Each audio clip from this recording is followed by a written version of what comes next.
हाय बेचारी बहू। सरिता की शादी एक अच्छे परिवार में हुई है। उसका पति रोहन उसे बहुत प्यार करता है।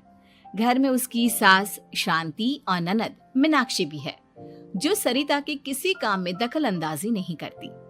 लेकिन फिर भी सरिता को ऐसा लगता है कि दुनिया की सबसे ज्यादा बेचारी बहू वही है और सबसे ज्यादा अत्याचार उसी पर हो रहा है। माँ जी, ये लीजिए आपकी चाय। अरे बहू, तूने इतनी ज्यादा चीनी क्यों डाल दी चाय में? हाय हाय माँ जी, मैंने तो उतनी ही मीठी बनाई है जितनी मीठी आपको पसंद है। माँ जी, आपको तो मेरे हाथ की चाय अच्छी ही नहीं लगती। जब देखो कुछ न कुछ कमी निकाल ही देती हो। अरे बहू, तू एक बात के पीछे ही पड़ जाती है। मैंने ऐसा कब कहा कि तू रोज चाय खराब बनाती है? सरिता अपने कमरे में चली जाती है और फोन उठाकर अपनी माँ से बात करती है। हेलो माँ, कैसी हो आप? क्या कर रही हो? मैं तो ठीक हूँ, पर तू बता, तेरा मूड कैसा है? तेरी आवाज से लग रहा है कि कुछ तो हुआ है तेरे ससुराल में।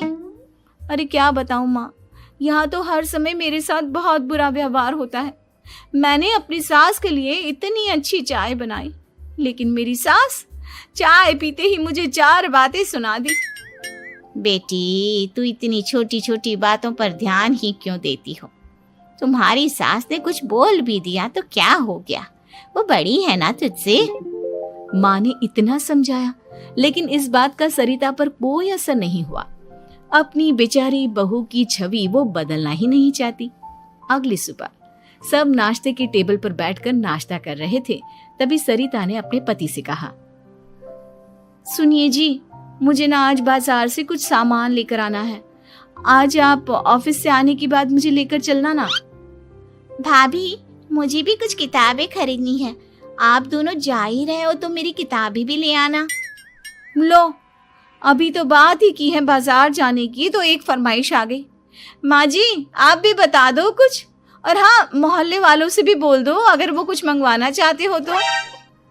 बेचारी मीनाक्षी अपना सा मुंह लेकर रह गई।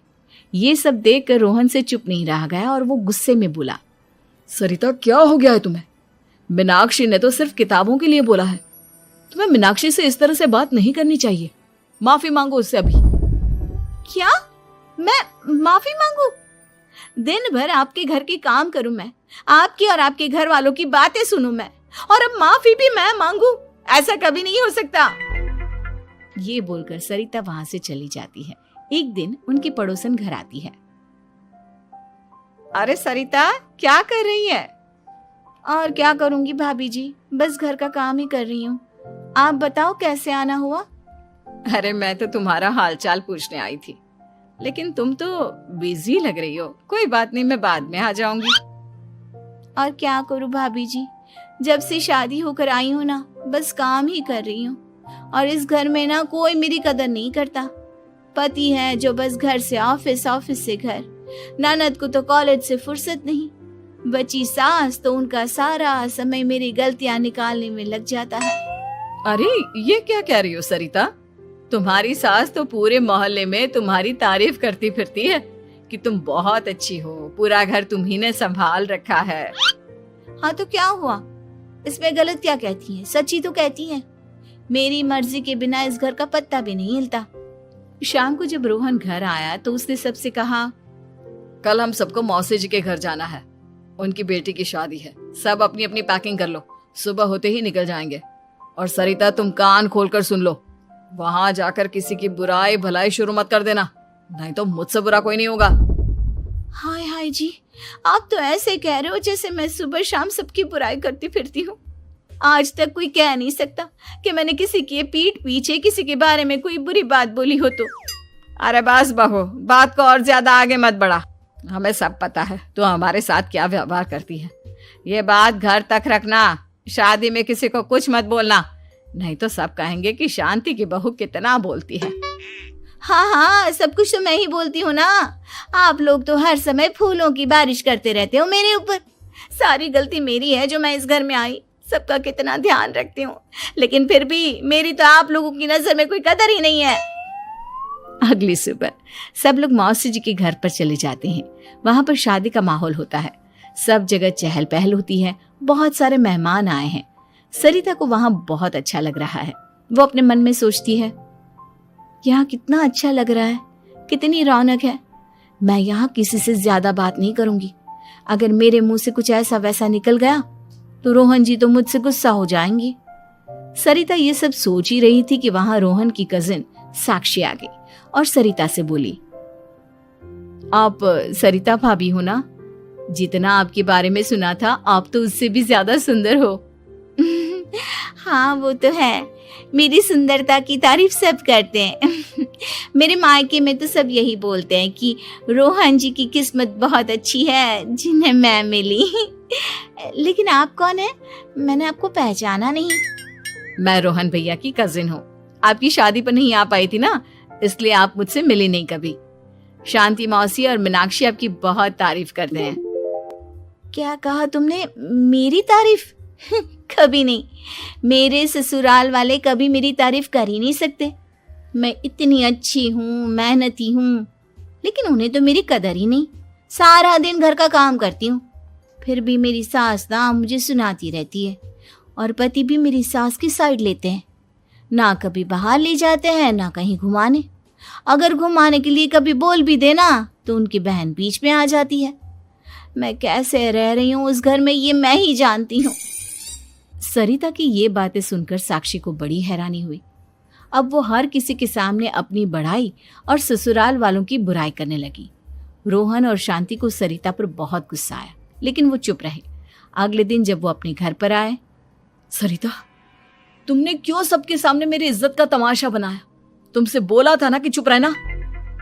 अजी ऐसा भी क्या कह दिया मैंने जो इतना भड़क रहे हो? तुम जहां जाती हो अपना रोना शुरू कर देती हो, कभी किसी दूसरे की बात ही नहीं सुनती, बस अपनी कहती रहती हो। तुमने सबके सामने हमारा तमाशा बनाकर रख दिया है। हे भगवान, मुझे अपने पास बुला ले। जिस घर में मेरी कदर ही नहीं उस घर में मेरा क्या काम? अरे क्या करूंगी मैं यहाँ रहकर? जो भी आता है मुझे सुनाकर चला जाता है। मैं तो किसी से कुछ नहीं कहती। सीधी सादी बहू मिल गई है ना सबको, तो जो जी में आए वो करो। सरिता ने अपने आगे किसी को कुछ बोलने ही नहीं दिया और उस दिन भी उसने सबके सामने खुद को बेचारी बना ही दिया। अगले दिन मीनाक्षी कॉलेज के लिए लेट हो रही थी, इसलिए वो हर काम जल्दी जल्दी कर रही थी। अपना नाश्ता लेने किचन में गई और पतीले में रखे गरम दूध को गिलास में डालने लगी। दूध का पतीला उसके हाथ से छूट गया और गरम गरम दूध उसके हाथ पर गिर गया। ओए माँ, हाय मेरा हाथ, माँ मेरा हाथ जल गया। मीनाक्षी की आवाज सुनकर सरिता दौड़ती हुई आई। ये क्या किया तुमने? तुम्हें नाश्ता चाहिए था तो मुझसे बोल देती, मैं क्या मना करती थी? अब पता नहीं कितने दिन की मुसीबत पाल ली तुमने। सरिता मीनाक्षी को उसके कमरे में ले गई और उसका बहुत ख्याल रखा। उसका इस तरह से ख्याल रखना शांति और रोहन को थोड़ा अजीब लगा। माँ, सरिता के दिमाग का भी कुछ पता नहीं। कल शादी में सबको इतना कुछ बोल कर आई है हमारे बारे में, और अब मीनाक्षी की कितनी अच्छी देखभाल कर रही है।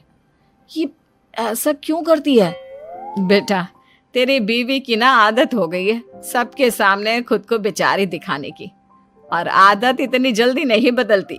जब ये बोलना शुरू करती है तो रुकने का नाम ही नहीं लेती, इसलिए इसे पता ही नहीं चलता कि ये किसके सामने क्या बोली जा रही है। लेकिन दिल की बहुत अच्छी है। हमें भी अपना दिल बड़ा करके ये जैसी है इसे स्वीकार करना चाहिए।